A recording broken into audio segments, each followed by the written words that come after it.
Good Fed day, everybody. How's everyone doing? Here's your order today. Sit on hands. Everyone put their hands under their butt. Hold on. Hey guys. Hi, Brock. Amit. Here.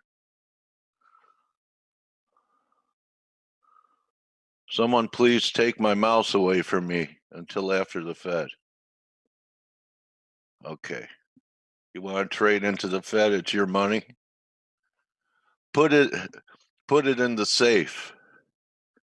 I'll trade tomorrow on Halloween. Boo. Okay. Anyway. All right. So yesterday, turnaround Tuesday suggestion. Oh, no, I'm not bad. Isn't what we do gamble? I know, we give it a gentlemanly name, speculation. Anyway, yesterday's turnaround Tuesday suggestion was crude.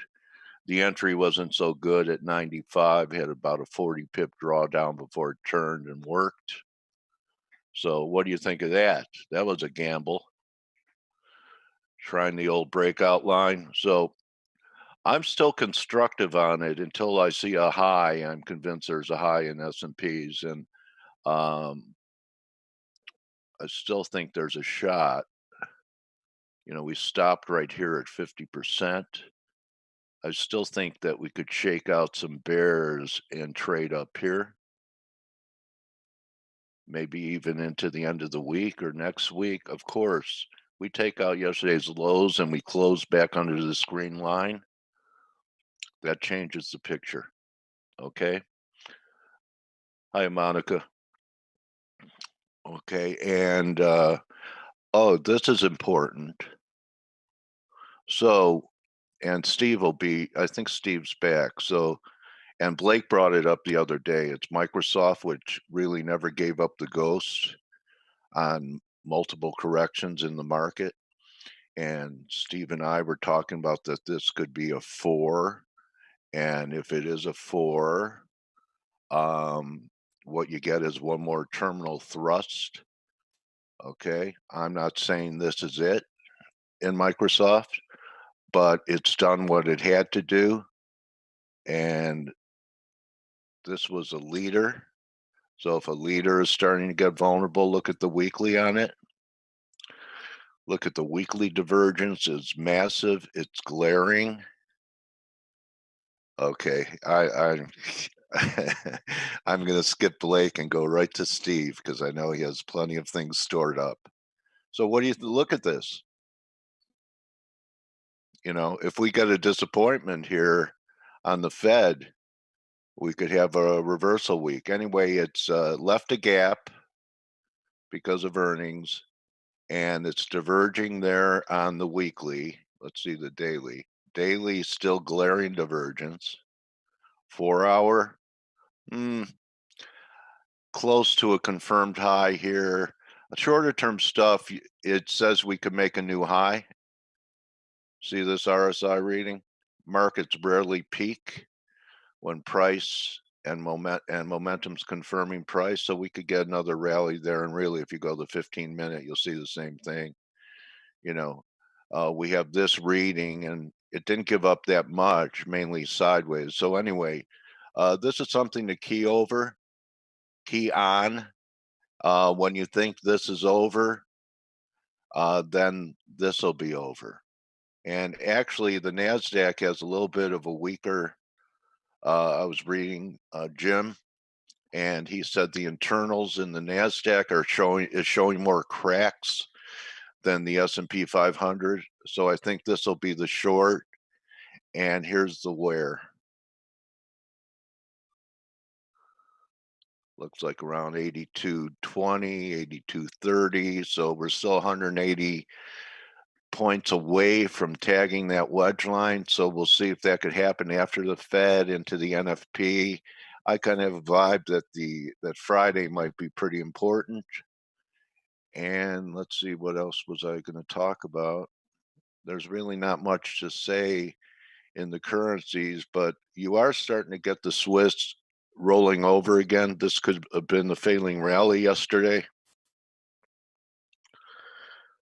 Right in here. And we start taking out 99.07. I'm actually looking for new lows in the Swiss.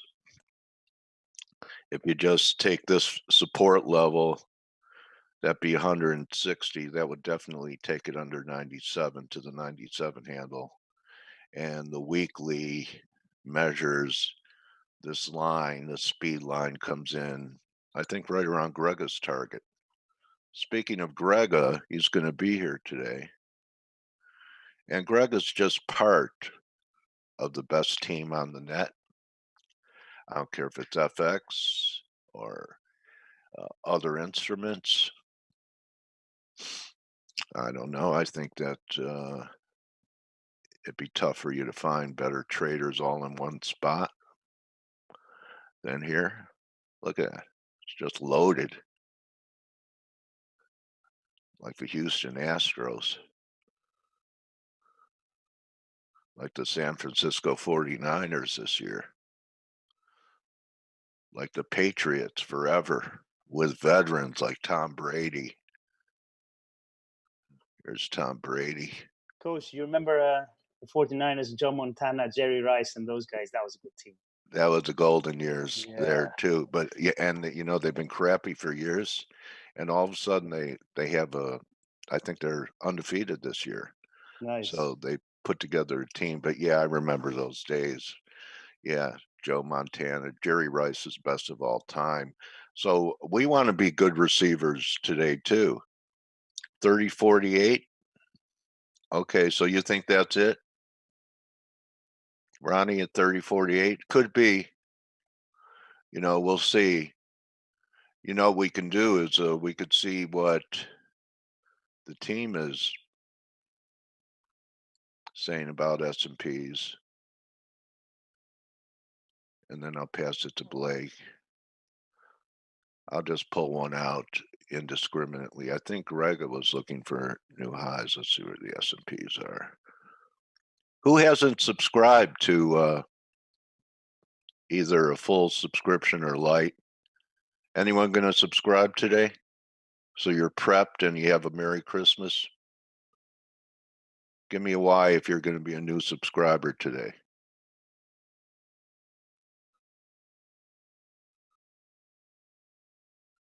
No? Okay, there's one. All right, let's see. Well, Greg is going to be here today, so let's look at. Oh, yeah, the value line.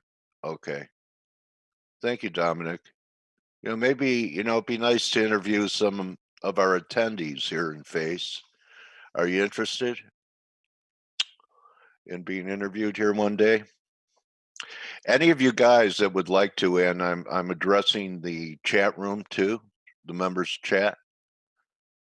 It would actually be good to have one of you guys volunteer. I keep Fridays open in case I have cancellations or I need to move somebody. So if you're interested, this Friday isn't open, but you know, just let the team know and we'll work you into the schedule.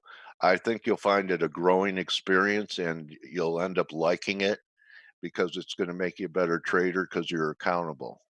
Okay, because you're putting out your best stuff like we attempt to do every day. So let's take a look at the candlestick.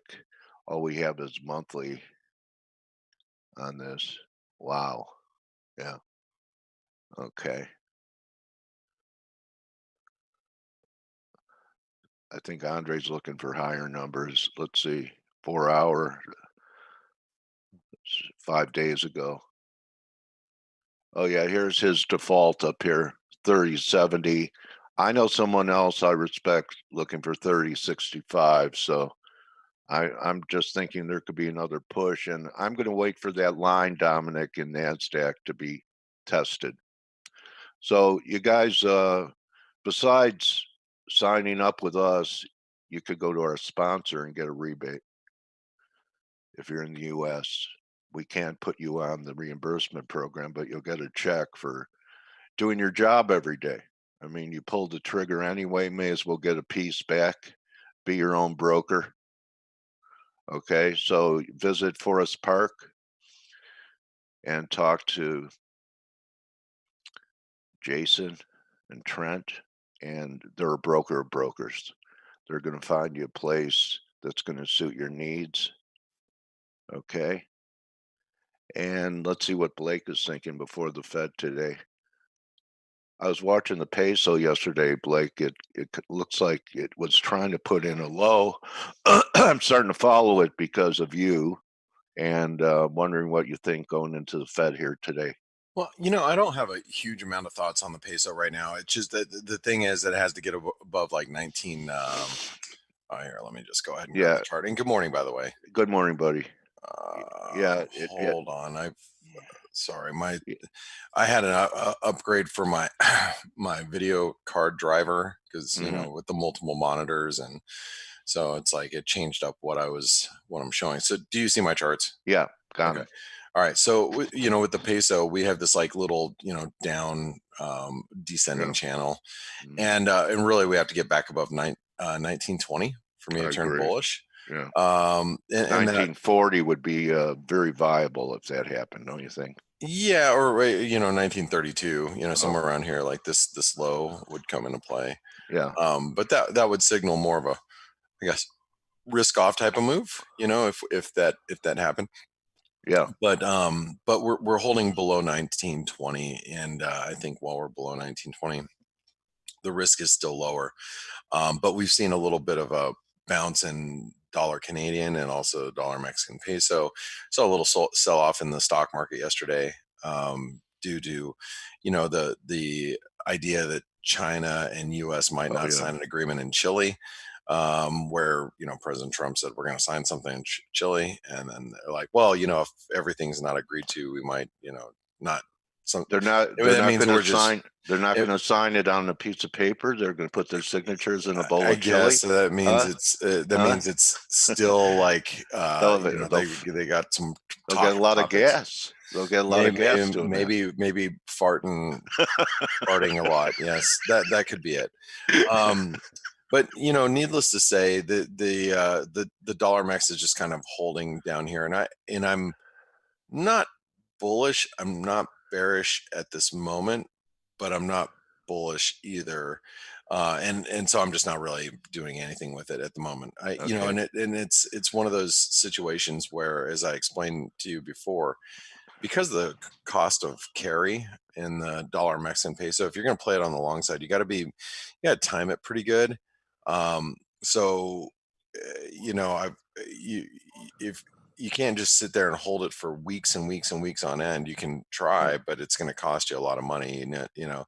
like I can hold it for a couple of weeks, but if I don't make 100 pips, or in this case for this pair, like 1,000 pips, um, but if I don't get a Yeah, decent it's move. expensive to finance this being long, just like it's expensive to finance the Swiss being short, Yeah. right? Uh, Exactly. Sorry, I didn't mean to yawn that's on you. okay. Yeah, but yes, It that they is cost correct. about the same, Blake?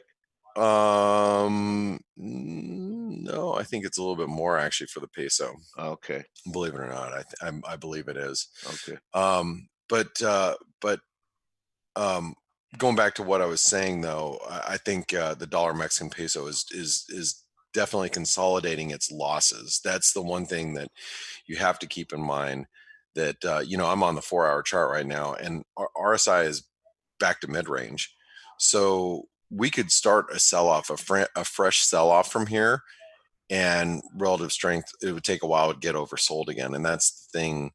Um, that you got to pay attention. Now we have ADP numbers coming out like here momentarily, so it's 30 seconds. So let's go over to a 15-minute chart of the U.S. dollar Japanese yen. Let me grab Bloomberg, since I just had it right here, so that's why I'm pulling it up here. Watch ADP numbers, looking for 110,000. Let's see what we get today. 110,000 is what the market is expecting. Let's see if 125. So a decent number, not bad. See if we get any revisions. The dollar's getting a little bit of a lift. The dollar yen's, coming up just a bit. See if we have any revisions yet.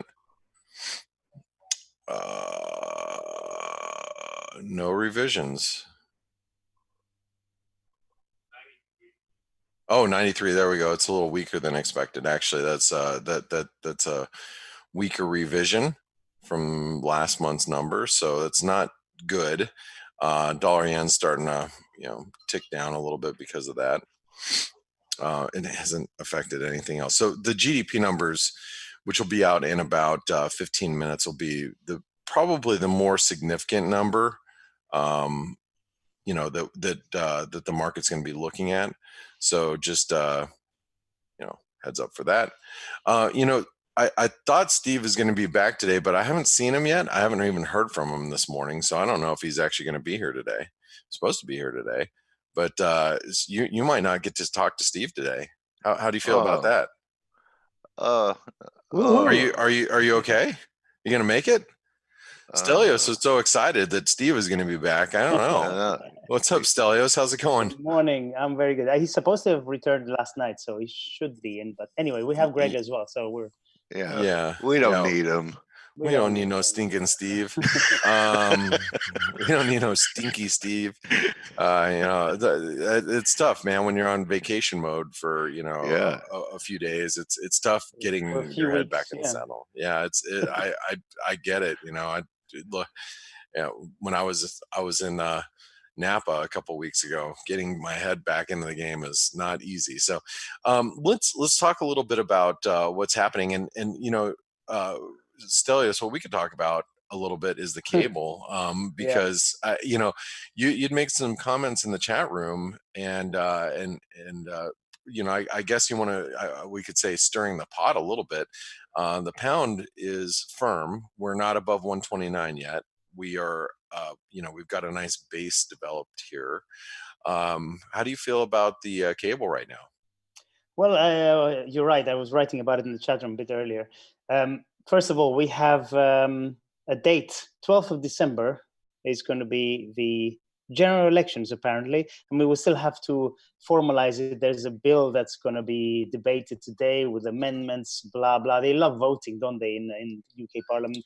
They do, yeah. It should be passed, and then the Queen formally agrees it to be becoming law, and basically we have an election on the 12th of December. And what does that mean? As we said yesterday, in my opinion, I don't see anything that makes me feel bearish about the sterling on the back of this, and simply because this election is another way of getting basically a second referendum. We were talking about this yesterday on the webinar. You have two parties, Labour and Liberal Democrats, who are who are basically want to remain in the EU, and you have the Conservatives and the Brexit Party who want to leave.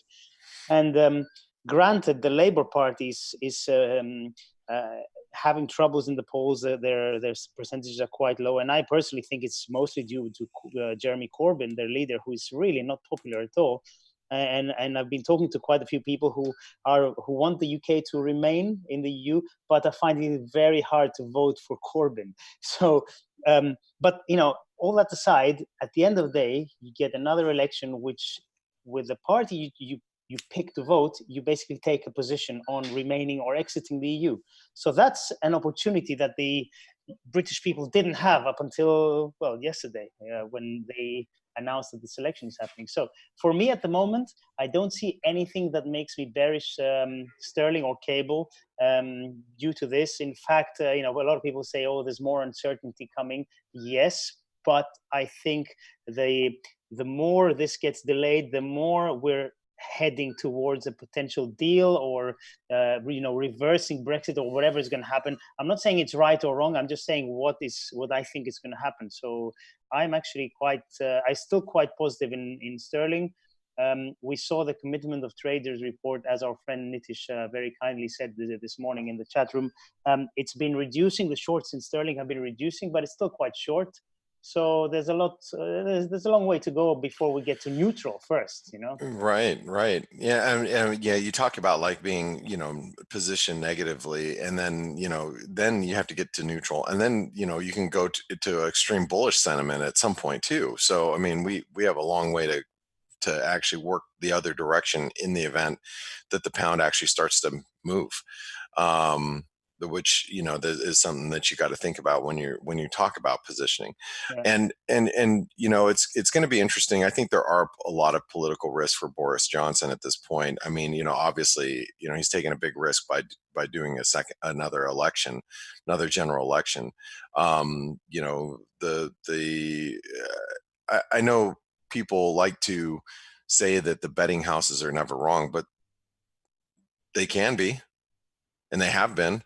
So there definitely are risks out there, and polls seem a little less accurate nowadays than they had been in the past. So it's going to be an interesting. Let's hopefully we get some sort of resolution between now and Christmas, because it seems like we've been waiting on Brexit for years. Well, we have, right? I mean, I've been saying to myself, there's going to be a time when I'm going to be bearish sterling for sure. But at the moment, for me, it's not this time yet. So we have to wait and see what happens. All right. Well, I guess one of the other things that we could take a look at before before Grega gets here, just take a quick look at the euro. The euro is consolidating. Now we've really formulated some pretty good support here at the 110.70 level. We held out as decent support here, and we're making a little bit of a rally. The little double bottom that you see here actually projects to 111.40. We might actually see that ahead of the FOMC today because of GDP numbers. We have GDP numbers coming in 8 minutes, which will be pretty interesting to watch. The guys over in my office believe that GDP is going to start to weaken, and that's one thing that the Fed, will probably be taking a look at, going into today's FOMC. Everybody's expecting the Fed to keep rates unchanged, to cut rates, but then signal that that's it. And I think a lot of people are expecting more of a hawkish FOMC following the cut, so a hawkish cut, if you will. How do you feel about the FOMC going into today, Stelios? Do you have any comments or any opinions? Yeah, I mean, first of all, the market's pricing a cut, not completely, but pretty much.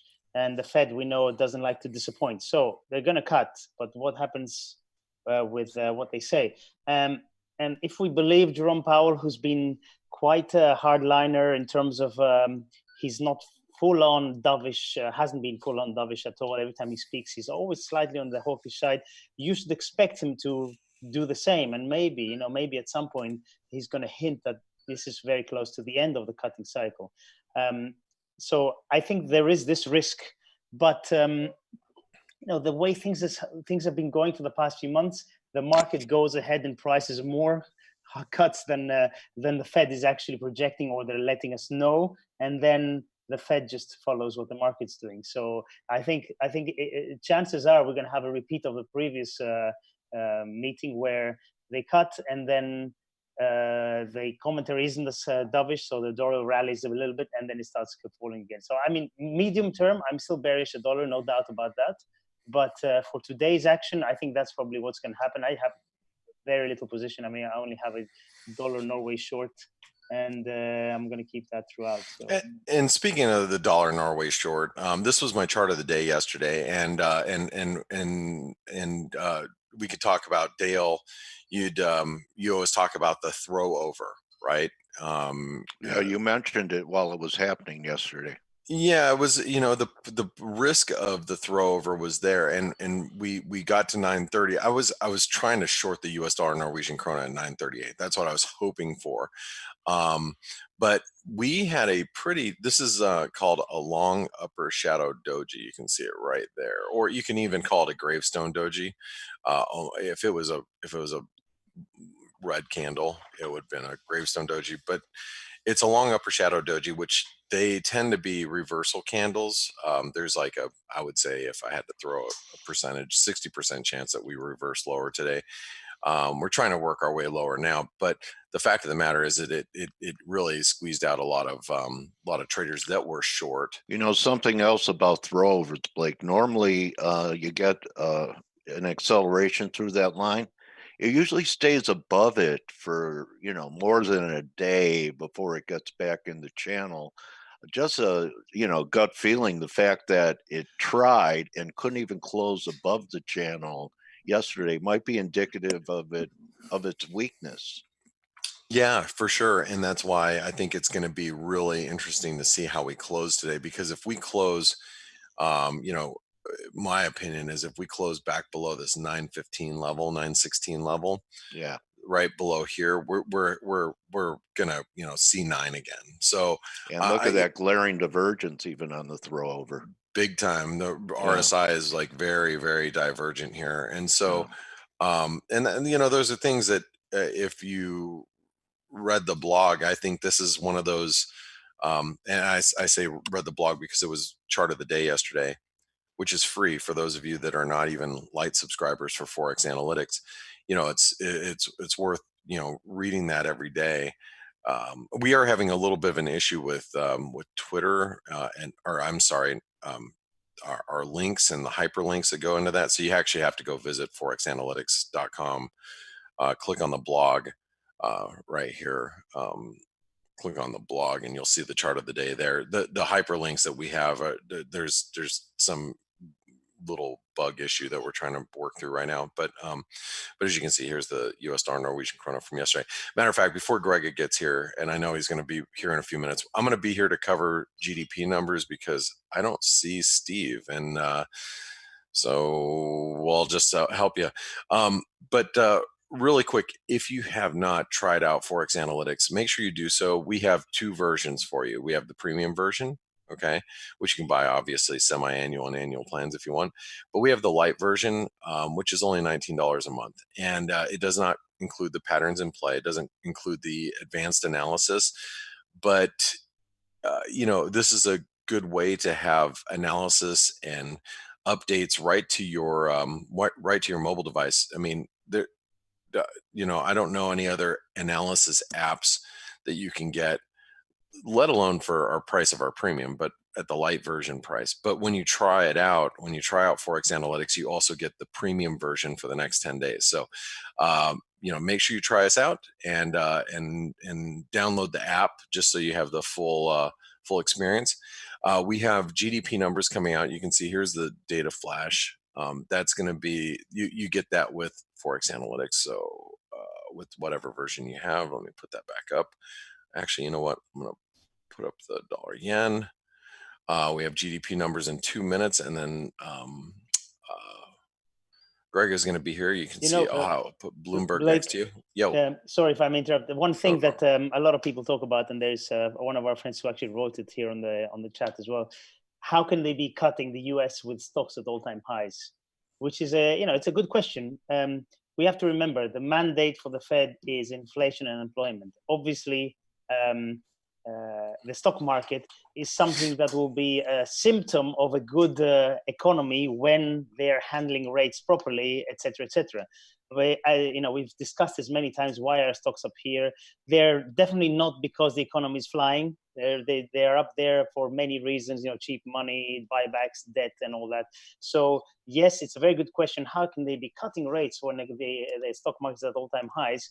That would be a very valid question before the 2008 crisis, because things were moving a bit more logically before. Now things have changed. So they can be cutting, and they are cutting, and they have been cutting with the stocks at all-time highs, and they can definitely continue to do so. So and that's the thing. Yeah, it's the Fed. You could say, well, the Fed is doing it just to keep stock or asset prices higher, but really what their mandate is full employment and keeping, or like you said, keeping the economy humming and trying to get inflation at up above 2%. And the stock market is a byproduct, but a lot of people say that, well, they're just propping up the economy, but that's not necessarily supposed to be the case. Joe asked if it's okay. It's hard to explain. You know why? Yeah, they don't know what they're doing. How can we explain it when they don't know it? It's an experiment for them too. There we go. Okay. Okay. Wow, it's a good number. See, they know what they're doing. We have a GDP strong 1.9. economy. It's a good number. Good number. GDP price index is lower than expected, but yeah, that's a good number. Yeah, that's a good number. Compared to expectations. Dollar has responded, Yeah. positively. Not a whole lot, but positively. You see the dollar yen popping up a little bit here. The euro dollar pulled back below 111.10. Cable hasn't moved at all. It's really Thought not this much would of a move. move, is it? No, it's really not. We haven't seen any revisions, but they tend not to revise the GDP numbers. Peso PCE. knocked on the door at 1915 again on that. So yeah, you can see here's the let me move this down a little bit. You're gonna rue the day that I started following the Mexican peso. Here's the euro pulled back a little bit. We're touching the lows of the session right now, which isn't a lot. I mean, this is very tight ranges. The cables pulled back just a couple pips, but not really a whole lot. Aussies come off just a little. Really, the dollar yen's, making that stab higher. Yeah, and we're pushing up towards 109 again, but really very little reaction. I think the market's waiting more for the Fed, but this gives, for those of you that are keeping score, this is going to give the Fed the ability to be a little bit more hawkish, after they cut. So and I think that also fuels the possibility that if they are indeed not hawkish, if they are actually a little bit more dovish, you could see all this unwind in a big way too. So that's another thing that you got to think about. It's like everybody right now is like, okay, well then we're gonna get a hawkish cut. It's gonna happen, right? That's what everybody's thinking right now. But if we did a dovish a cut, and then the Fed starts to make us believe that there are more cuts coming, then we're going to see probably some pretty severe dollar weakness, because people are positioning themselves right now ahead of the FOMC. That doesn't happen until 2 o'clock today, so we've got a long time. Oh wait, the good news is we have BOC coming in before that, and maybe Grega has a little bit better idea of what he feels around the market here, but the dollar Canadian is not going to head up against 131. So I think 131 is going to be pretty, it's going to be a big inflection point for the market. So I think Grega is here. Oh, he's not here yet. He's not here yet. Oh, well, maybe he is here. Hold on really quick. Do you see him? No, he's not here yet. No, I don't see him either. Okay. All right. Well, we'll see. Well, he's supposed to pop in a few minutes. And like I said, I'm not sure where Steve is. He was supposed to be driving back last night, and he did not come back. And I haven't seen him all morning, even on our internal messaging places. I haven't even seen him on Skype. So who knows? All right, so here comes the euro coming down a little bit. Let's take a look at the cable. The cable is still holding up exceptionally well, Stelios. I have to admit. Steve, come home, Steve. It's one of those cases come home. where if you're short the cable and it's still up on the day, I'd be starting to get worried. Obviously, people are waiting for the Fed, like you said. So I don't think we should put too much weight on the price action now. But yeah, dollar should have been a little bit stronger, I think. I miss Steve. I know you miss Steve. I know you love talking with Steve. The Aussie and the Kiwi have come off a little bit. The Canadian's being held up ahead of the Bank of Canada. You can it's popping up towards that 131. But the Bank of Canada, and this is one other thing that we should probably mention really quick. The Bank of Canada is expected to keep rates unchanged, and the FOMC is expected to cut rates. So, if we have a situation where, let's say, the Bank of Canada is, they keep rates unchanged, and it seems like they're going to be unchanged forever and ever and ever in a day. Which actually, we think that the Bank of Canada is going to keep rates unchanged, and they don't have any cuts until I think it's like late 2020 is like I think the first cuts priced in. I have to go double check that. But anyway, if the Bank of Canada seems pretty content in keeping rates unchanged, and then we get a dovish FOMC after the cut, you can see that dollar Canadian come down pretty aggressively. But that's, it's already, we're already priced in. The market already knows there is the market pretty much is already priced in. There is a cut coming in, and from the Fed, and then the BOC is going to keep rates unchanged. So we'll see what the Canadian does. I'm a little skeptical about the dollar Canadian while it's below 131, but if we pop above 131, that might be a game changer here by the end of the day. Dollar Mexican peso is getting a little bit of a lift. We're coming out of that channel, Coach. You got to watch that, but with stocks pushing higher, I wouldn't get too terribly excited about this. I think it's bottom.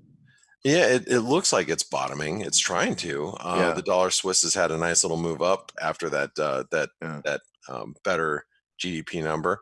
Let's see, the dollar yen is still holding up pretty well.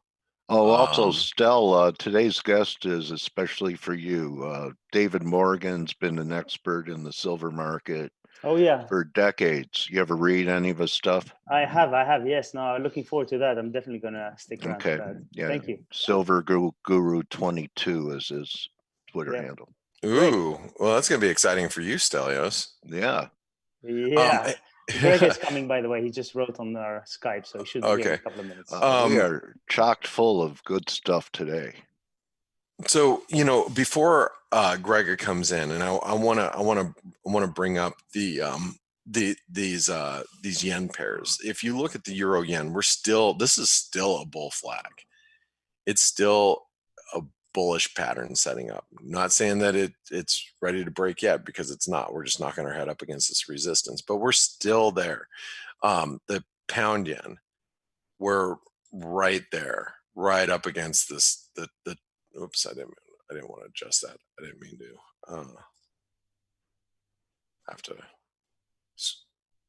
do that. Okay, but you can see we're right up against that the top of the flag here in the pound yen. Aussie yen, we're knocking our head right up against resistance, this is a big resistance here at 74.82. And then we have the New Zealand yen. The New Zealand yen is just kind of consolidating, and then the Canadian yen actually gave us this was a bearish outside day yesterday, or a bearish engulfing, by the way, for the Canadian yen, and that's something worth noting, because this candle right here, because if we do get a down move in the Canadian dollar, where the dollar Canadian really starts to rally above 131, this could actually have a negative implication, because this would be a false breakout. Because the dollar Canadian, if you just go back 2 days ago, right here. Hey, Blake. We were breaking out, and then we got a reversal. Hey, Grega, how's it going? Hey. Hey, glad you could be here today. Excuse me? I said glad you could be here today. Yeah, it's nice to be here, but the markets are quite slow, and they are very slow, but that doesn't mean that they're not going to pick up today, because we do have the Bank of Canada and we have the FOMC. So I'm interested to hear what you have to say as far as about the major currencies. Now, for those of you that do not know who Grega is, Grega is our Elliott Wave technician and our in-house analyst that posts all of his analysis, and I'm not going to go through it right now because I don't want to, because I don't want to take away from what Grega's got to say. But if you want to get more of Grega's analysis throughout the course of the week, he posts new charts every day on the Elliott Wave tabs on all the instruments that we cover. So you can get a fresh view every single day on what Grega has to say. So, Grega, with that being said, I want to turn it over to you so you can show us what you see in the majors here. Yeah, sure.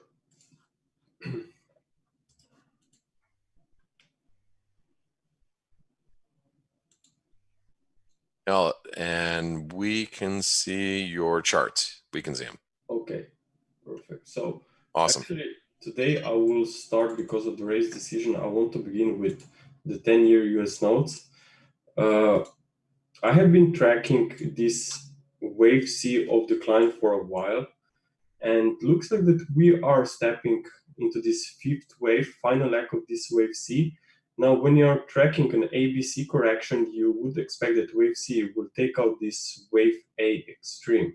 This still didn't happen. So I think there is room for more downside here to test these September lows before we may see potential recovery, at least in 3 waves, maybe even something more significant if we consider that the higher degree charts are pointing to the upside.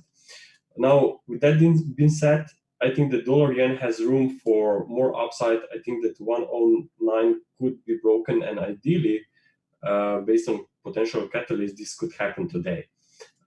So maybe we will see just a temporary push to the downside on the 10-year US notes, and at the same time, maybe dollar yen will just looking to complete this fifth wave. Okay, you also mentioned this pound yen. I see pound yen and euro yen also in corrective phases within current cycles that is underway from the start of the month. So here I'm looking for potential rise higher into a wave 5 from a wave 4. This wave 4 could still go a little bit more complex, maybe even like a triangle. Now looking at the pound yen, where is it for our here? Here we have also a triangle potential unfolding. So it looks like a slow pose after this very strong move to the upside. So this pose makes sense. And of course, I would be looking for another push to the upside. But the question is, what will happen when the 10-year US notes is really going to see this new low? If we take a look here on the higher degree time frame charts, on the daily chart, okay, you can see that this can actually still be in wave 4. In fact, if we respect that the market is still holding this lower trend line support, then trend is still up.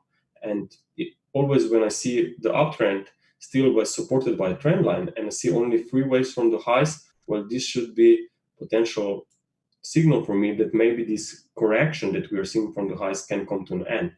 In fact, we have also this very interesting old swing high and now also swing low support right there at the 38.2% and also at this trend line, as I said. So everything around there will be key potential support level, okay, for a new bounce. And if that happens, then we know that pound yen, euro yen will just make a spikes into a fifth wave and the market will turn into a new corrective phase.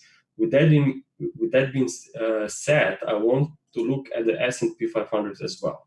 Now the S&P 500, I know that they are bullish, but again, looking at this whole structure from start of October, I see market trading in a fifth wave. And we know that after a 5-wave movement, we can expect prices to slow down. Okay, we are also at these all-time highs, so I would not be surprised to see another reversal to the downside, another pullback. Also, as we talked, what's your 1.618 level, Grega? And nice to hear you. Hey there, 3050. And as you know, Dale, we discussed about this 123.6% extension, right? If you remember a few weeks back, and we said that always when market reaches a new high, for the last 2 weeks, the market stopped there. Okay, so we have this, if I just make a quick review of that, we have this 123.6 extension of this decline, and also we have 123.6 extension of this drop from that occurred from July highs, okay, down to August low. So both FIPS, as you can see, comes in right there around 3080. Okay, so here we have the first resistance at 3050 for a fifth wave, but obviously there's an extension possible to even 3080. In fact, we have this current rise, I think, still very overlapping, and would not be surprised if the upside will be limited. Okay, so if I consider what the 10-year are doing, that could be coming to the downside in a wave C of wave 4, which means that yields obviously could come down, and this could also limit the upside for stocks as well. So I would not be surprised. But of course, maybe this will be just a temporary cycles. But when it comes to yen pairs, once we see this breakout to the upside, I think that After that, if we go back to, let's say, to pound yen, after that will be too late to look for any longs, I guess, okay? Because we would be in a fifth wave. Same thing with the euro yen. Okay. Nice. Also, now when I mentioned this potential reversal on stocks from new all-time highs, okay, let not be so specific. Let's say from 3050 to 3100 level. Okay, if that happens, then watch out crude oil. Now, crude oil is, I see it in a triangle formation. You can see that correlation, okay, or let's say the swings are very similar, okay? But there was a higher swings on the S&P 500, but the crude oil were more flat, moving only to the right. Okay, so now you imagine if once more we see a new high and a reversal to the downside on the S&P 500, what will happen with the crude oil, which is already much, much weaker? So Yeah. I would not be surprised if crude oil would actually come to the downside. So looking at the crude oil, what I see is a triangle forming in the middle of this decline that is still underway from 2018 high. So I'm looking for more weakness here, obviously expecting a free wave drop because I'm tracking a big ending diagonal here. And looking at the daily chart, it could be actually in a final leg of this contracting range. Okay, you can connect highs of wave A and wave C. You get this slightly falling trend line, and then this is a slightly upward trend line when I connect the swing lows. So this is a contracting shape, looks like a triangle to me, and it already has now 5 subwaves. Okay, A, B, C, D, and ideally we are now in a wave E. Now wave E can reach the 61.8%, not of wave D, but of a wave C, okay, which comes in around 59. Okay, so there's still maybe room for another push higher here on crude oil, especially if maybe the S&P 500 will try to lift the prices in line with the following 10-year US notes. For great intermarket analysis, Greg. You're putting the whole jigsaw puzzle together for everyone. Yeah, and we are not done yet. Okay. Okay. So I think that crude oil could really see the limited upside in the next few days. And potentially we will see a reversal to the downside. But the key will be how the S&P 500 will actually respond from the highs. If I will see a strong decline, strong reversal from that fifth wave, and then I will know that at least 3 waves to the downside should be seen on the S&P 500, and that's when the opportunity on the short side could occur on crude oil. Okay, because I would get a confirmation, as you said yourself, from an intermarket perspective. Looking at the 4-hour chart here, I'm actually tracking 2 wave counts. The first suggests that this is already a completed A, B, C recovery for wave E, and that we will begin starting to fall quite aggressively here. However, I'm still a little bit patient here because I have an alternate count here on the right, where you can see that this pullback, this drop, okay, was not so deep into this wave 1. Okay, so maybe that's still kind of wave 4, and we see another retest of the highs, 57, maybe even extension to a little bit higher prices before market turns. But if we see a drop below this trend line support and maybe another move below 54.60, could already be enough for me to say that, hey, maybe crude oil is the first one that will top out and the S&P 500 will follow, which after all would not be surprised if we consider that crude oil, based on those daily charts, correlation that I showed you, is much weaker, right? So the question is also what will happen with Canadian dollar. Looking at dollar CAD, okay, here. Actually, here's the weekly chart. Looking at dollar CAD, we are in this big uptrend, but just now in a sideways or consolidation, big consolidation from 2016 highs. This consolidation from an old school perspective, just to hide this, could also be a head and shoulders. Okay, this could be left shoulder. Okay, then you have here head, and then you will have here the right shoulder. and here you will be your neckline, okay? So if we see a break to the upside here, then you know that that upside potential is very huge, which makes sense if the crude oil comes down from a triangle.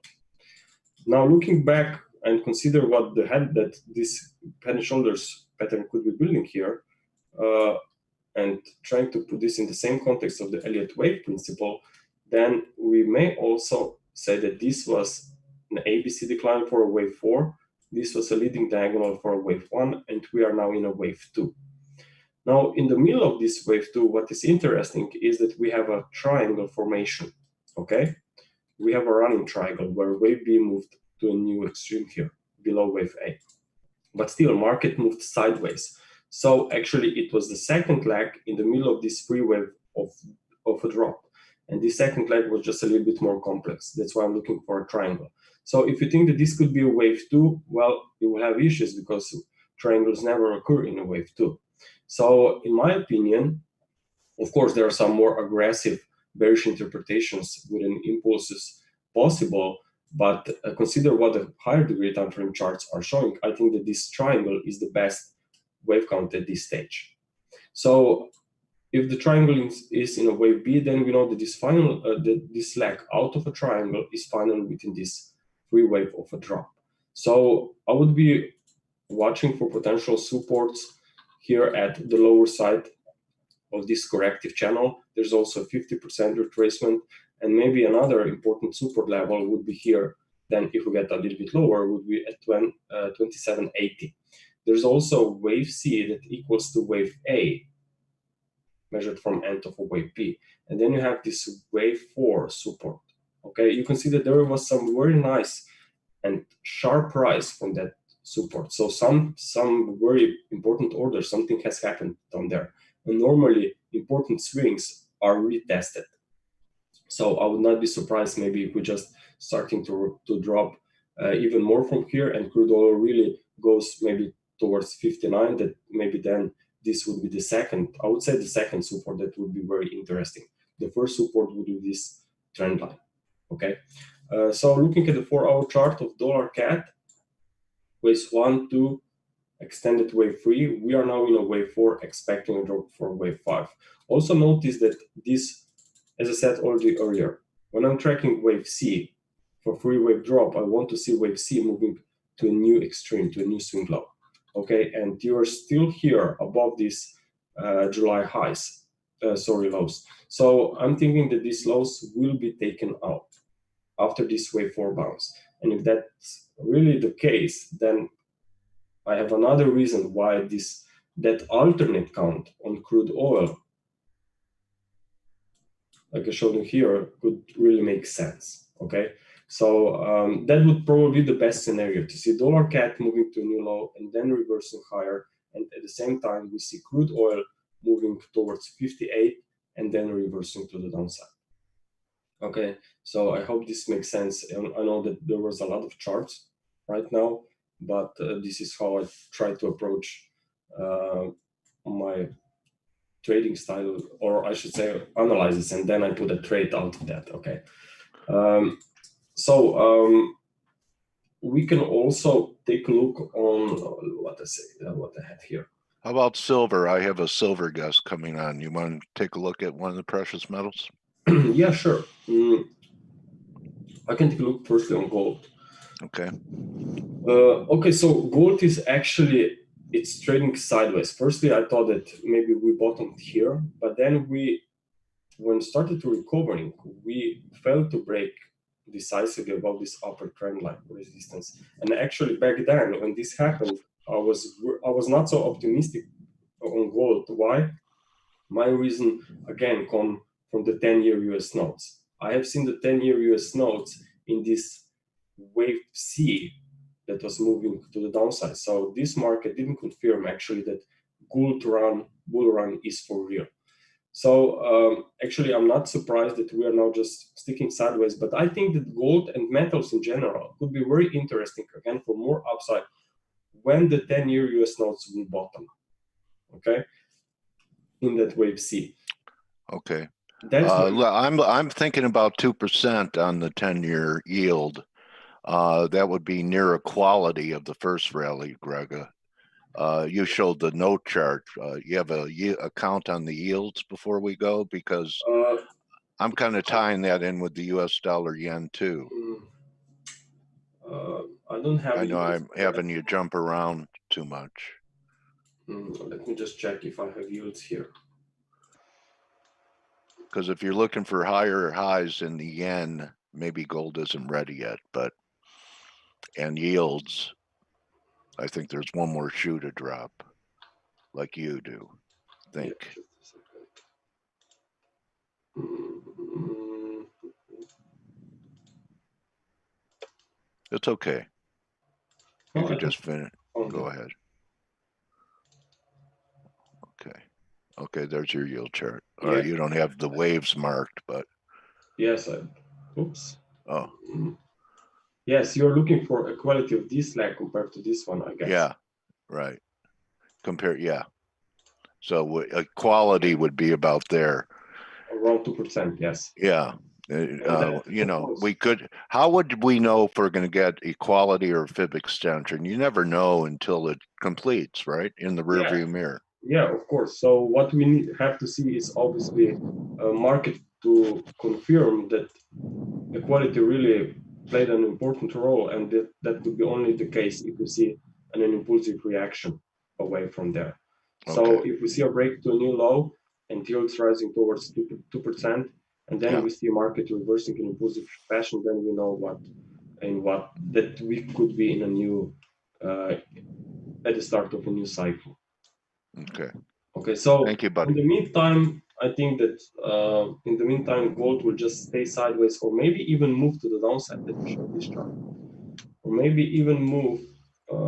Here's the sideways price action. Let's say that we are in a triangle, but my concern is this drop.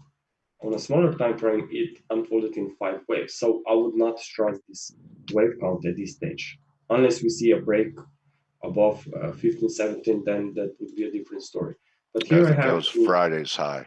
Yeah. Yes, and here I have this alternate count where it's a triangle in the wave B. You see a drop down for wave C, and then you rally. So gold. Okay. Gold, I think that I will pay a very close attention to it once the 10-year US notes will really show me an evidence that drop is completed. Also, you mentioned silver, right? Silver also could be in some kind of a triangle, not that clear like on on gold, but still you have the first leg unfolded in 3 waves, so it's a counter trend movement. The only question is of what type this corrective wave 4 will be. Will be maybe a double zigzag to the downside, and that was wave X. Will be a triangle, will be maybe something else, but the key is that probably this is a correction that will see more upside. Okay, and a quick look at copper. Someone's asking, one of our attendees. Copper, I don't have a copper here, but okay, I will make sure maybe to prepare charts till the next time. If that's okay. Thank you so much, Greg. I really like your narratives. Thank you. They help me. So if they help me, I know they help other people, and you didn't get that nickname Wizard of Waves for no reason. So thank you, Wizard. You could go behind the curtain again now. Yeah, thank you. You've seen the Wizard of Oz, right? Yeah. With you and your kids. All right. All right, everyone. Greg Horvat, you could follow him here as a subscriber. He also has his own site and is one of the best Ellioticians that I know of. So thank you very much, Greg. And David, I see you in here. I'm going to give you a promotion. Traders don't get a lot of promotions. And then I'm going to, everyone who's interested in silver, stick around for David. And I'm going to unmute you, David. There you go. Should be able to hear you. All right, Dale. Thank you. You're back. Do you see my screen, or do I have to do something to show my screen? Yeah, there's a green box, David, says share. Got it.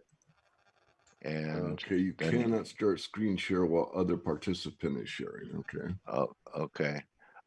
Maybe because Greg is sharing. Yeah. Can someone take let me see if I could do it.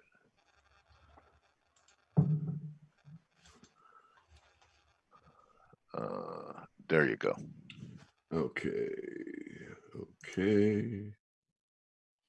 Share. I know this is early for you, huh, David? It is. It is. And how long do we go? 30 minutes? It's I'm the captain here. Whatever you need to do, okay? Okay, I've got to leave at 7. So Yeah. so We won't go that no, long. No. So Silver I'm will be saying- 80. Silver could be $80 by then. So Yeah. we So I said I'm showing screen 1, and I just hit start. Here it comes. You've seen a long chart. We got it. Yeah, we have the copper chart there. All right. So David, welcome back. Perhaps I've kind of been around the markets for a long time, like you, and maybe you could just tell some of the people that are coming into it that weren't around for the Hunt silver squeeze a little bit about your background. Okay, well, I'm long-winded at times. I'll try to keep it succinct, but I was 11 years old when Lyndon Johnson took silver out of the currency. So we went from 90% silver coins to what I call Johnson slugs. And none of the adults seemed to pay much attention to that, but I noted it. It seemed like, the two can't be equal in value. So fast forward years ahead, I became kind of obsessed about money and started studying on my own. And once I discovered how the banking system worked, then I realized that we could be in trouble in the future. But I didn't, again, obsess about it, didn't think a lot about it. My main career when I was in school was actually a pilot. I worked for a couple of large aircraft companies, one actually on the black side in the Skunk Works, but that's a side story. So I was fascinated by the markets. From the time I was 16, I was allowed to trade. I got the Uniform Gift of Miners Act. And so that's been my passion from basically the day I was born till now. Left the aircraft industry pretty early on and focused primarily on investing and trading. I'm a position trader. I'm not a day trader, not too much of a swing trader, but I've always had the adage, like the great late Richard Russell, that markets know more than anyone. And whether or not the price got there by manipulation or breaking news or whatever really doesn't matter that much in the aggregate, because the price is the price. And we can only agree on that. We can argue about why or how or any of that. It doesn't really matter. When there's more selling than buying, prices go down. And when you're selling silver or selling soybeans, the commodity never asks the question, why are you selling me? I mean, that's as simple as I can make it. Yeah, it's people voting with their wallet, David. Exactly. And that's what we get to see in the chart. So I also apply fundamentals, which I know there's pure technicians, I know there's pure fundamentalists, and I know there's arguments on both sides. I mean, there's the pure technicians will say that fundamentals are funny mentals. You're kidding yourself like you know more because you know the fundamentals of a given asset, a given commodity, or even a stock. And then, of course, the pure fundamentalists say, well, those are just a bunch of squiggly lines, and you don't know exactly until you look behind you.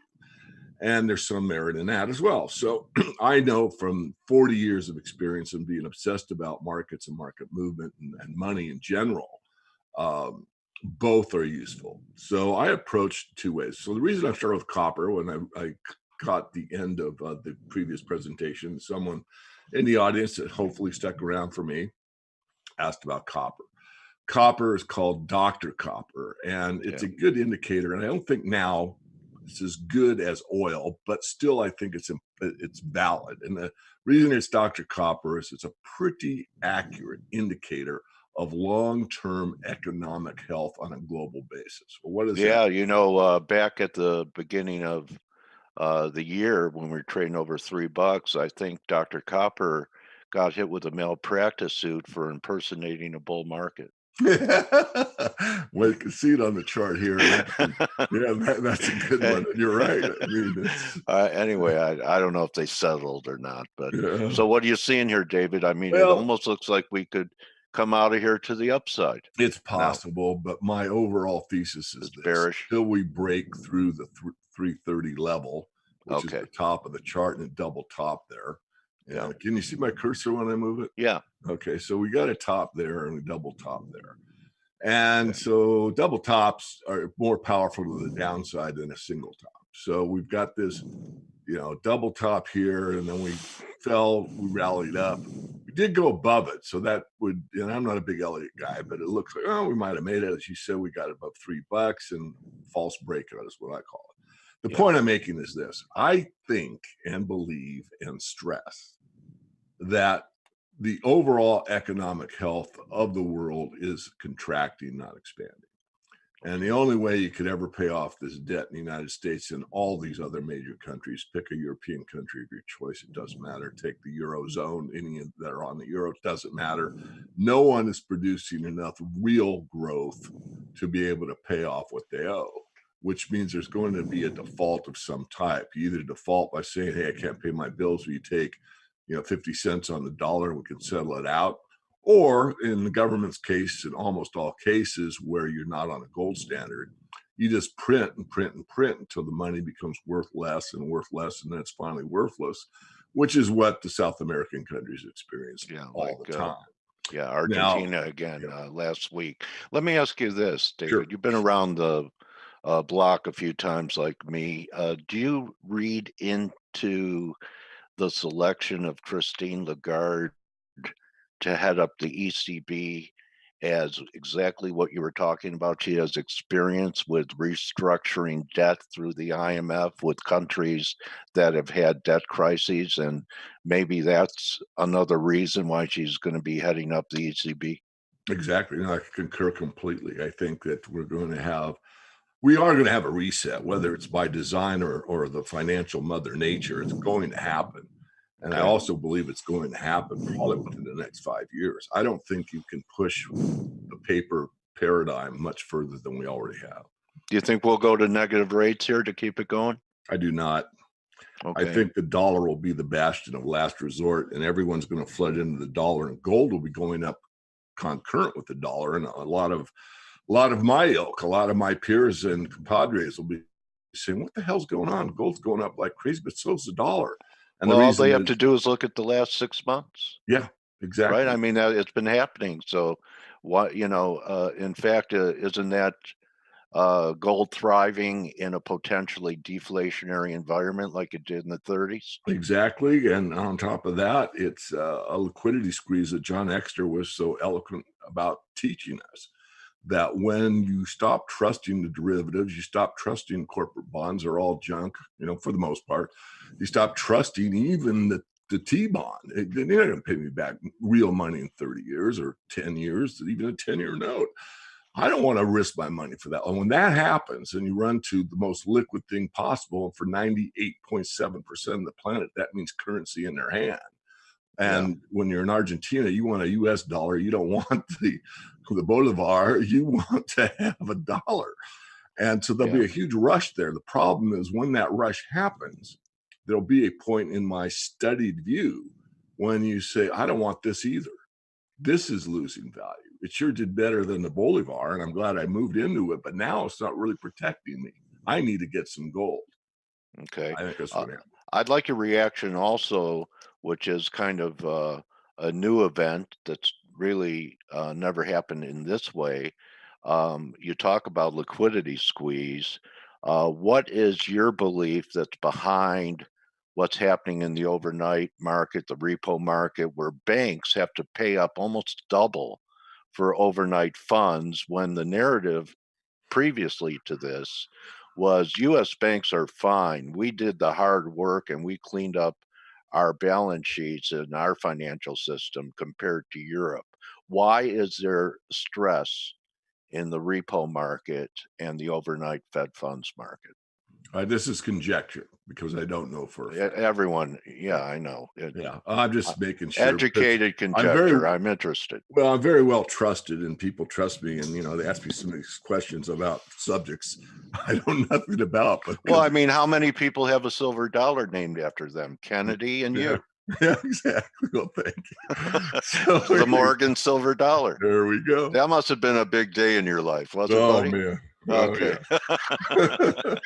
So what's going on there? Really, it's not the corporations are squeezed for tax payments and they're scrambling. That's a red herring. Of course. Okay. No, there's some very large insolvencies in the banking system, And since these banks are inextricably connected to each other, it's a domino effect. And if you look at these domino games where one domino hits the next, and a long chain fall down.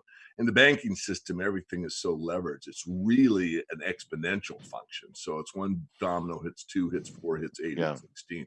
If one goes, it's not going to go 2 more go. It's going to go like they all go, more or less.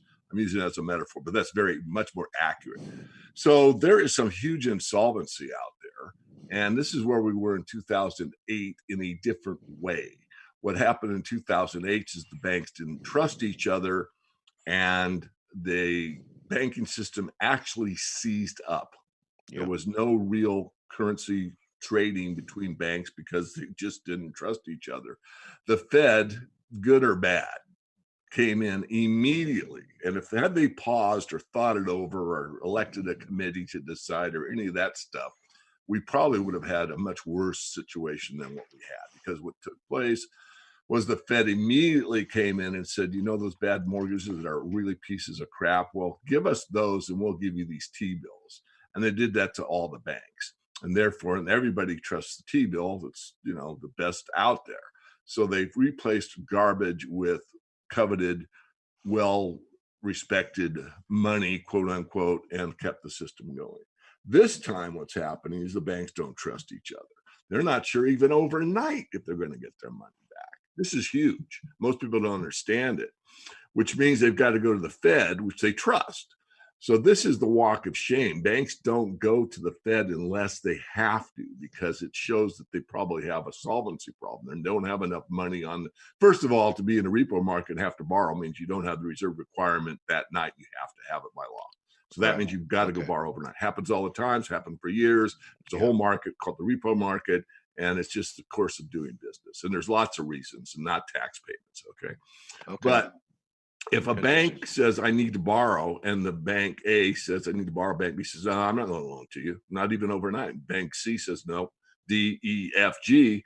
Then they go, oh, we got to meet the reserve requirements, go to the Fed, which is allowed to go to the discount window and borrow overnight. That's a bank, but that's not what's happening. What's happening is it's lots of banks, and it's a lot of banks that won't loan to other banks. So there's a huge something going on. I mean, there could be a derivative fault in the background that we don't know about, that somebody out there in the big finance has defaulted. And so that means that bank is persona non grata. Well, as I just said, and I want to clarify, you could go and say Bank A it failed, and the banks are keeping it quiet, or it's not trusted. For what fails, maybe too strong words. So Bank A isn't trusted. So then what happens is these other banks look at, well, what is the biggest partner of Bank A? You know, if it's Bank of America, as an example, I'm not saying it is, then who's got the biggest book with them? Oh, it's Wells Fargo. Well, I'm not going to do with Wells Fargo because they've done, 60% of their stuff with Bank of America. And then you go to Wells Fargo. Who do they do the most with? Well, they do it most with, I don't know, the Bank of France or Centaur Bank or whatever. And see, this is how it goes. So it's sort of like the social credit rating in China. If you're a no good Nick and you are ostracized and your credit score goes down, your social credit score goes down, you don't want to associate with that person because your social credit score will go down. So I hope I did a good explanation. That was really, and I learned, okay, I didn't know it was law. So what a great explanation. So let's now get to, we've talked about things in the background.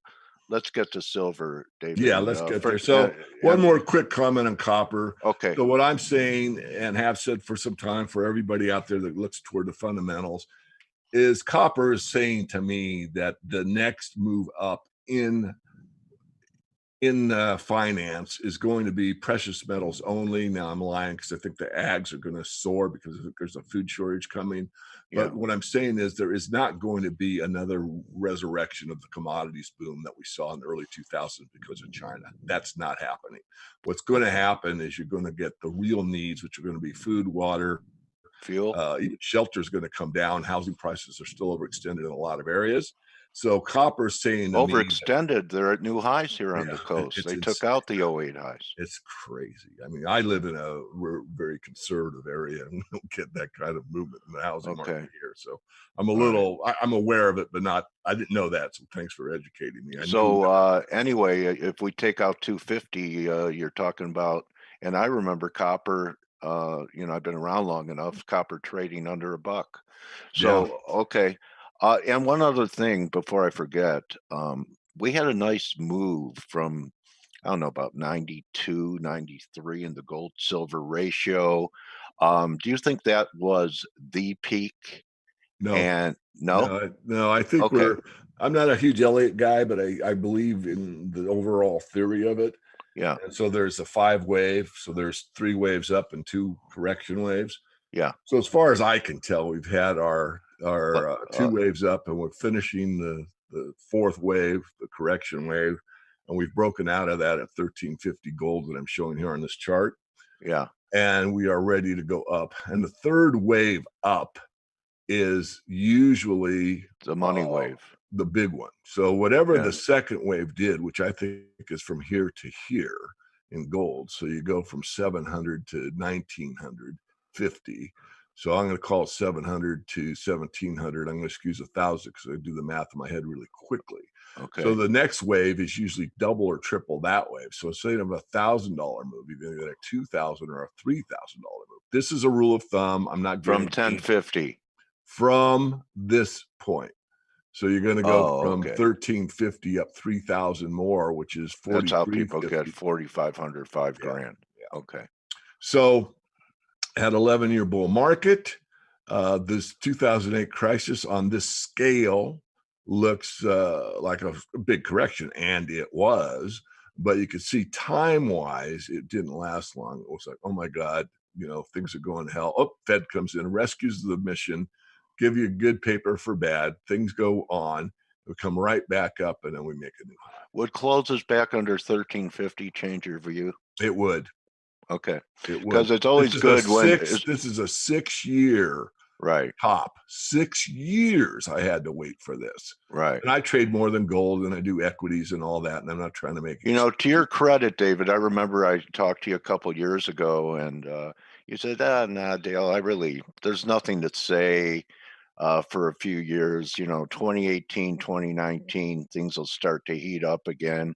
And you were correct. We went into a dormancy period in precious metals, and you said, just in a couple years, things will start happening again. And that was, a great gut analysis that you knew there wasn't going to be much to talk about for a year or so.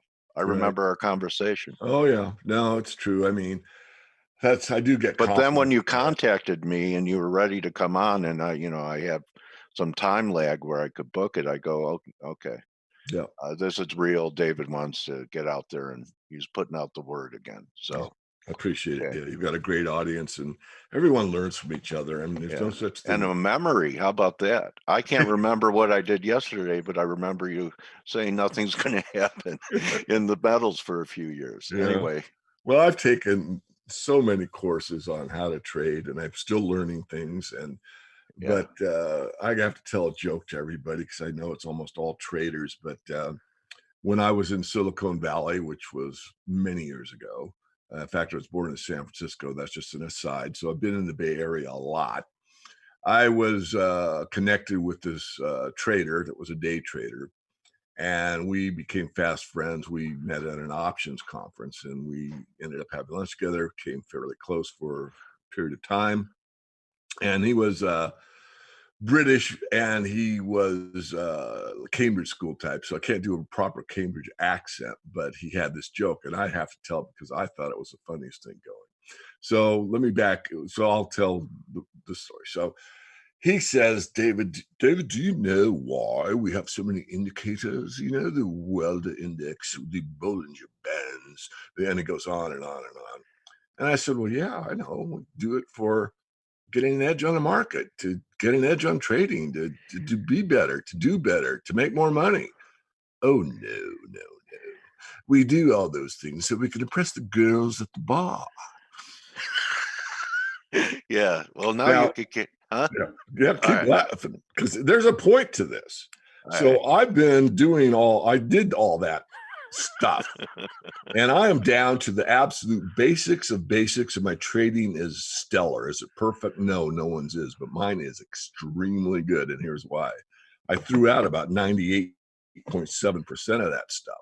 I Yeah. look at price and volume. So when you said, David, is this breakout? Now, your previous guest, I don't want to put words in his mouth because I didn't get to talk to him. As you said, would 1350 change your mind? The answer is yes, it would. Here's why I don't think that's going to happen.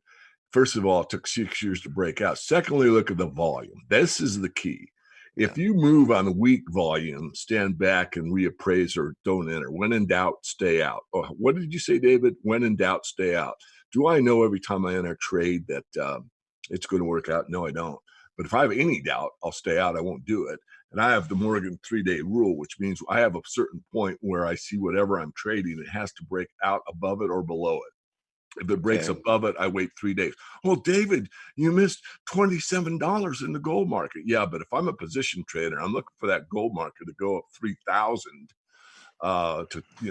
then I'm not going to worry about losing $25, believe me. Same thing that's here. one of the most difficult things to do for It is traders. hard to do. Yeah, go ahead. Reach, but what's even harder? People could say, "Oh, David, great forecast on silver, great call on it, great trade." But the toughest part is a great hold. Yes. Well, let's go to silver. Do you Yeah, have your audience ask questions or not? Yeah, they want to see your silver chart. Okay, let's do that. Forex Gal wants to. Okay. And Monica said dollars don't want to live in Argentina. Oh, US dollars. Yeah. Okay, well, that's good Yeah. to know. Yeah. I certainly can learn more. There have been times in the past where they do, but okay, so here's silver. Pretty messy, as you can see. Silver did bottom in 2015. You can't see it this chart, Yeah. but it really touched the bottom. Excuse me, there you can Yeah. see it, right? So that's the bottom. Right there. Right 13 and a half or so. Yeah. And it almost hit that bottom again. Gold didn't do that. Gold kept making higher highs and higher highs.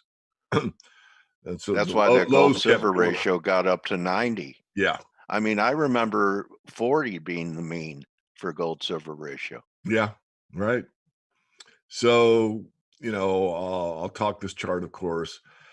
2016, we went from that 1350-ish level all the way up to over 21. And I was pretty convinced fundamentally that was it. We were where we are now when we were, down in this level. I thought, kept going.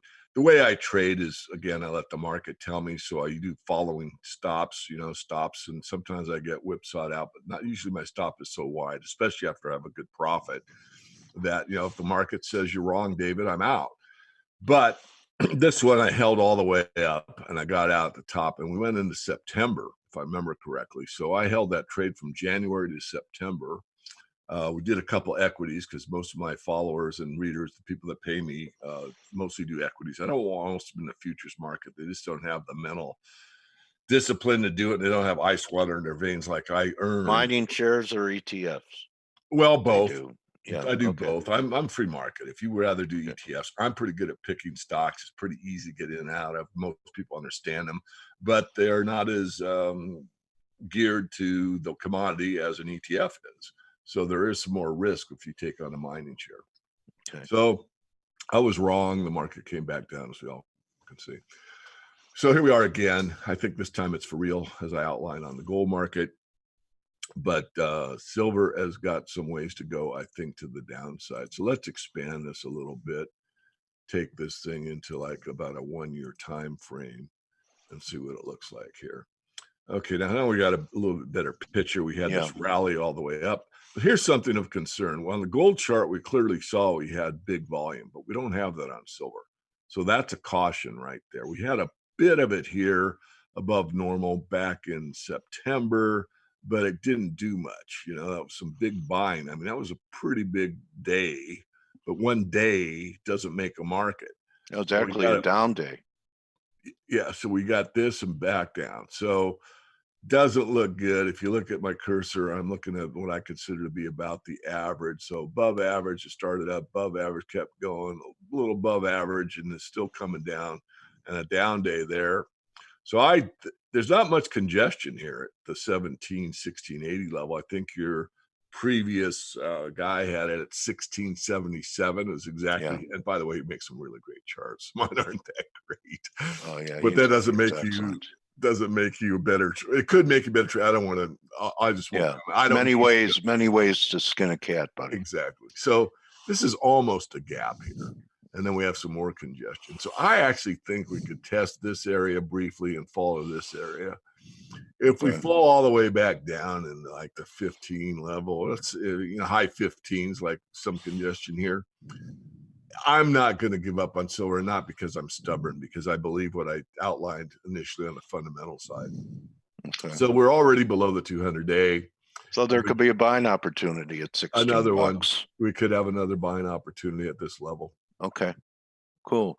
So long term, what do you think? If silver is in a bull market, could we see it take out 50 bucks? Yeah. Here's I'm making a new speech, Dale, and this is Okay. one of those that's been burbling up inside of me. I mean, you know me fairly well, but not, super well.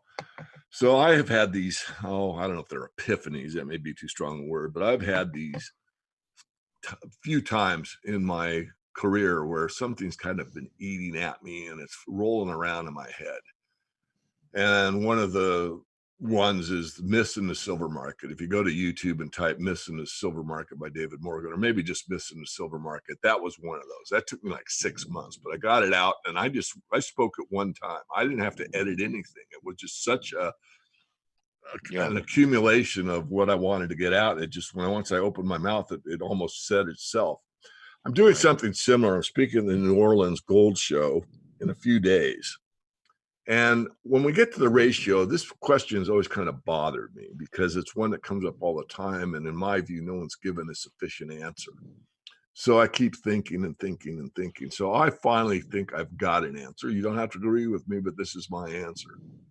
If you go back to ancient times, you go back into, maybe I can even get it up since I've got control. I can put up another window, right?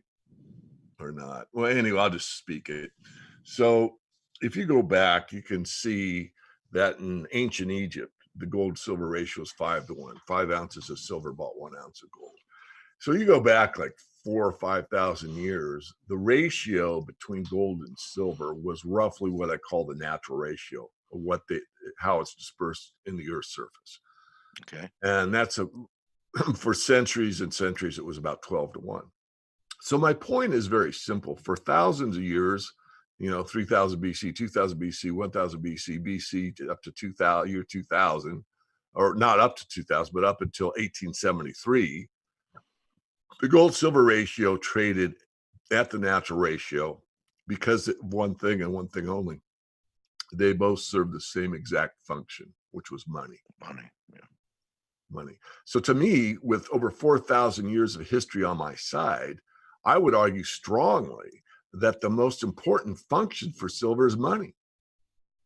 It's not going in your cell phone. It's not your flat screen TV. It's not your touch keyboard on your laptop. None of those things. They're all important and it's used for that. I'm not debating that. What I'm saying is the highest and best use for silver by the market, not by me, by the market, is money. Now, the further argument is that, and Mike Maloney and I are very close friends, but Mike and others in my ilk will tell you that, there's a currency disruption every 40 years. And from their criteria, they're correct. But that's not the one I'm talking about. I'm talking about a currency disruption that takes place every few centuries. That's what I'm talking about. And I think that's what we're facing. We're facing a global paradigm where there's going to be a liquidity squeeze that moves down into the US dollar, and then there's a run to gold. And when the run to gold happens, there's going to be a run to silver, because when gold starts passing 2,500, 3,000, I don't know the exact number, but there is a tipping point out there that people that can only have 2,500 bucks in their bank account are not going to run down to their coin dealer or find a gold site on the internet and buy 1 ounce. They're going to buy silver. And there's a lot more people in that. Poor man's gold. They're going to go for the silver. So Yeah. when it resurrects itself as money, which only takes place to this degree every few centuries, but I am forecasting this, there'll be a run into silver like we've never seen. And when that happens, you'll see the ratio go back down and maybe even 10 to 1. You might see $5,000 gold and $500 silver. And I actually believe that's possible. Now, not Wow. those numbers, but the idea. You get a Okay. 16 to 1 ratio or a 10 to 1 ratio. If we get $3,000 gold, will that happen or not remains to be determined. I fully admit that. But think about supply and demand.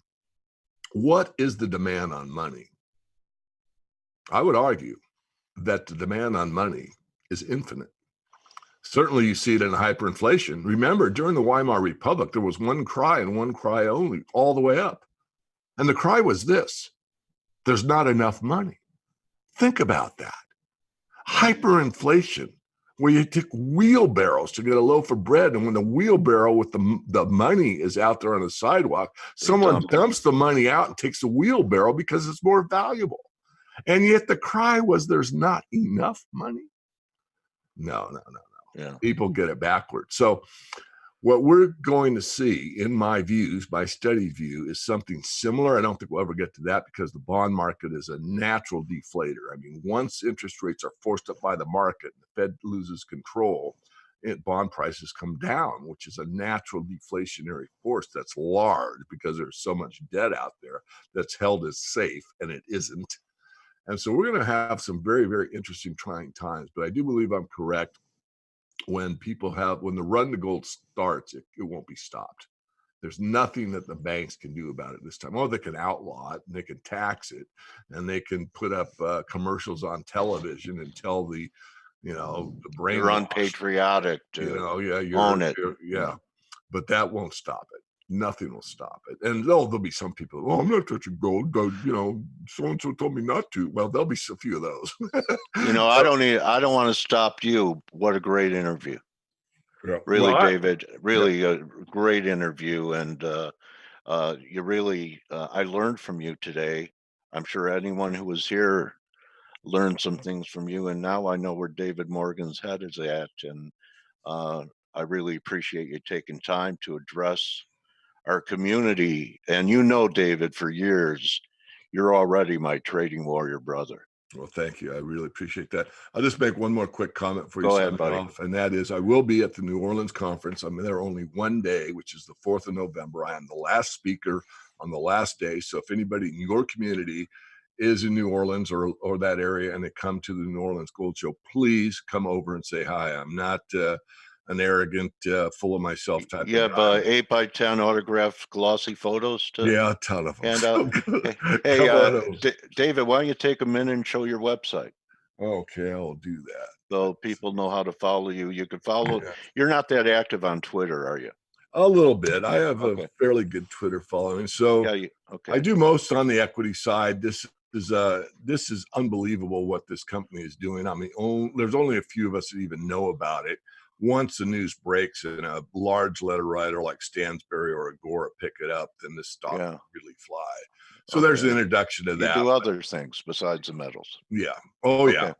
And so here's a free letter. This is what I call the newsletter. So I call the Morgan Report the report, which is, the paid side of the website. The free side, you just put in a name and an address here, email address, and you can get on our free list. And then if you're interested in subscribing, there is a pretty long sales letter. Come on, computer. Here, the video I got to redo, but you can watch it. But, I have different levels of membership, but I do the analysis, as you know. We've done rare earth, lithium, cobalt, uranium, all the metals, basically.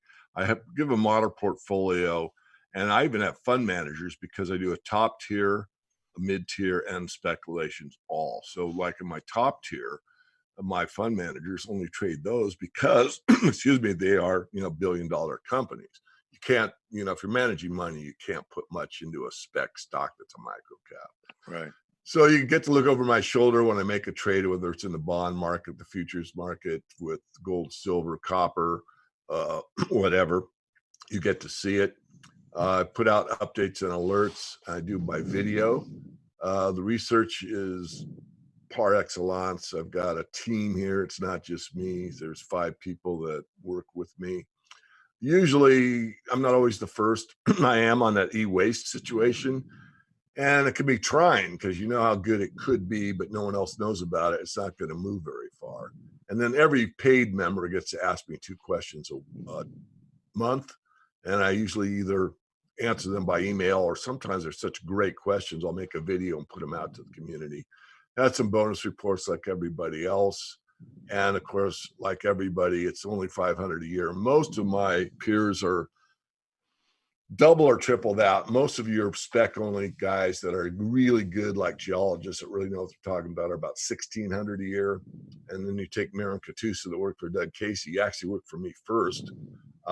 His is 7 times as much. His report's 3,500 a year. Who's And I that? know what he writes about. Maren Katusa, Okay, I don't know. pretty well known in the energy field. He's a Okay. good guy, but Yeah. it's the problem with the newsletter business is you pay 7 times as much, you're not going to get 7 times better information, believe me. Have a Okay. mastermind group. This is basically for your AIs. This is our accredited investors. I Yeah. do put out occasional financings, but not very many.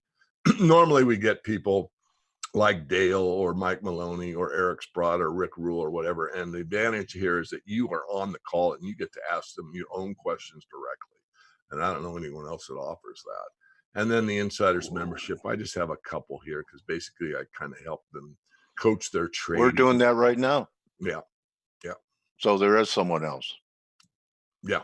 Okay. Anyway, David, if I interrupted you too frequently today, I didn't take as much lithium as I normally do.